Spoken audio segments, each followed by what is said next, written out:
Text पर blending tool apply करने के लिए बेसिकली हम लोग लेयर की प्रॉपर्टीज में यहाँ ब्लेंडिंग के ऑप्शंस अवेलेबल है, एड अ लेयर स्टाइल। इस पर जब हम क्लिक करते हैं तो यहाँ पर ब्लेंडिंग ऑप्शंस हमें नजर आते हैं। ये blending option step by step यहाँ पर ऑलरेडी दिए हुए, like drop shadow, inner glow, inner glow, ये सारे हमारे पास इसके ब्लेंडिंग के ऑप्शंस हैं। अगर आप किसी भी एक को यूज करना चाहते हैं, लाइक मैं इसकी आउटलाइन को चेंज करना चाहता हूं, तो मैं स्टॉक पे क्लिक करता हूं। आप देखें ब्लेंडिंग ऑप्शंस हमारे सामने खुले और ब्लेंडिंग ऑप्शन के अंदर मैं स्टॉक की प्रॉपर्टी के अंदर बेसिकली काम कर रहा हूं। और अगर मैं चाह रहा हूं कि ब्लेंडिंग ऑप्शन पूरी तरह से एक साथ खुल जाए तो हम ब्लेंडिंग ऑप्शन पे जस्ट क्लिक करते हैं। आप देखें ये ब्लेंडिंग ऑप्शन की विंडो हमारे पास खुलती है और फिर हम इसमें से किसी भी कैटेगरी पर काम कर सकते हैं। ब्लेंडिंग ऑप्शन को यूज करने का एक और तरीका है कि लेयर पर आप राइट क्लिक करें और यहाँ पर ब्लेंडिंग ऑप्शन हमारे पास अवेलेबल है, हम जस्ट उस पर क्लिक करते हैं और काम कर सकते हैं। अब ब्लेंडिंग ऑप्शन पे काम करने के लिए मैं आपको स्टेप बाय स्टेप कुछ चीजें बताता हूँ कि तमाम चीजें एक लेयर के ऊपर अप्लाई किया जाए ऐसा जरूरी नहीं है। आप चीजों को अपनी रिक्वायरमेंट के हिसाब से यहाँ पर सेलेक्ट करते हैं और लेयर को अट्रैक्टिव बनाने की कोशिश करते हैं। मिसाल के तौर पर सबसे पहले मैं अपनी टेक्स्ट की लेयर को पर एक शेडो जो है वो अप्लाई करना चाहता हूं, तो मैंने ड्रॉप शेडो पे जस्ट क्लिक किया। आप देखें मेरे टेक्स्ट की नीचे जो है वो एक हल्का सा ब्लैक रंग का शेड आ रहा है। अगर मुझे इसकी मजीद प्रॉपर्टीज में जाना है, लाइक इसके कलर, जो शेड का कलर है वो चेंज करना है, एंगल चेंज करना है, तो हम इस ड्रॉप शेडो के ऊपर डबल क्लिक करते हैं। यहाँ पर देखें इससे रिलेटेड प्रॉपर्टी स्ट्रक्चर हमारे सामने खुल गया। ड्रॉप शेडो के अंदर सबसे पहली चीज ब्लेंडिंग मोड जो है वो मल्टीप्लाई आ रहा है और कलर ब्लैक, उसकी ऑफसेटी 75%। अगर मैं इसको 100% करता हूं तो ये फुल डार्क कलर जो है वो मुझे नजर आ रहा है। अगर मैं चाह रहा हूं कि ड्रॉप शेडो का कलर जो है वो रेड हो जाए तो यहाँ पर देखें मैंने इसका कलर रेड सेलेक्ट किया और जब ओके किया तो शेडो में रेड कलर मुझे नजर आ रहा है।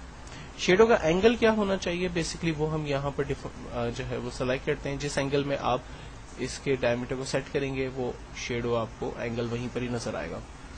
टेक्स्ट और शेडो के दरमियान डिस्टेंस कितना होगा ये आप यहाँ से सिलेक्ट करते हैं। स्प्रेड कितना फैलाना है हमें अपने शेड को और टेक्स्ट शेड को, और शेडो का साइज क्या होगा ये बेसिकली हम डिफाइन करते हैं। इसके बाद इसके काउंटर्स हैं। अगर मुझे शेड के काउंटर्स को अपने हिसाब से एडजस्ट करना है, यानी उसके शेड का स्टाइल, लेयर्स किस तरह से होगी, ये हम यहाँ पर डिफाइन कर सकते हैं। अब ये जितनी भी प्रॉपर्टी हमने डिस्कस की वो सारी शेडो ड्रॉप शेडो से रिलेट थी। इसी तरह से कुछ मिलती जुलती कमांड हमें इनर शेडो में नजर आएगी। इनर शेडो टेक्स्ट के अंदर जो है वो शेड क्रिएट करता है। लाइक इसका शेड जो है वो मैंने ब्लैक किया हुआ है, ऑब्जेक्टिव फुल कर दी है। एंगल मैं अपने हिसाब से जो चाहे इसका सेट कर सकता हूं। बाकी सारी चीजें वैसी हैं। डिस्टेंस, अगर मुझे इनर शेडो की जरूरत नहीं है तो मैं इसको यहाँ से ऑफ कर देता हूँ। अगर मैं चाहता हूँ कि इसकी आउटलाइन बनी हुई आ जाए तो हम स्ट्रोक पे क्लिक करते हैं। आउटलाइन कलर को फॉर एग्जाम्पल मैं अपने हिसाब से ब्लैक चूज कर लेता हूँ। ये देखें आउटलाइन का कलर ब्लैक आ रहा है। अगर मैं आउटलाइन की साइज को बढ़ाना चाह रहा हूँ तो ये आउटलाइन की साइज को यहाँ से बढ़ा सकता हूँ। अगर मैं आउटलाइन के कलर को अपने हिसाब से एडजस्ट करना चाहूँ तो वो भी मैं यहाँ से कर सकता हूँ। आप देखें वो तमाम चीजें इसके ऊपर अप्लाई हो रही है। ड्रॉप शेडो अपनी जगह काम कर रहा है, आउटलाइन अपनी जगह काम कर रही है। पैटर्न, मुझे अपने टेक्स्ट के अंदर अगर कोई पैटर्न कलर फिल करने हैं तो यहाँ से मैं पैटर्न फिल कर सकता हूँ। पैटर्न में डिफरेंट वेराइटीज मेरे पास अवेलेबल है जो मैं अपने टेक्स्ट के ऊपर अप्लाई कर सकता हूँ।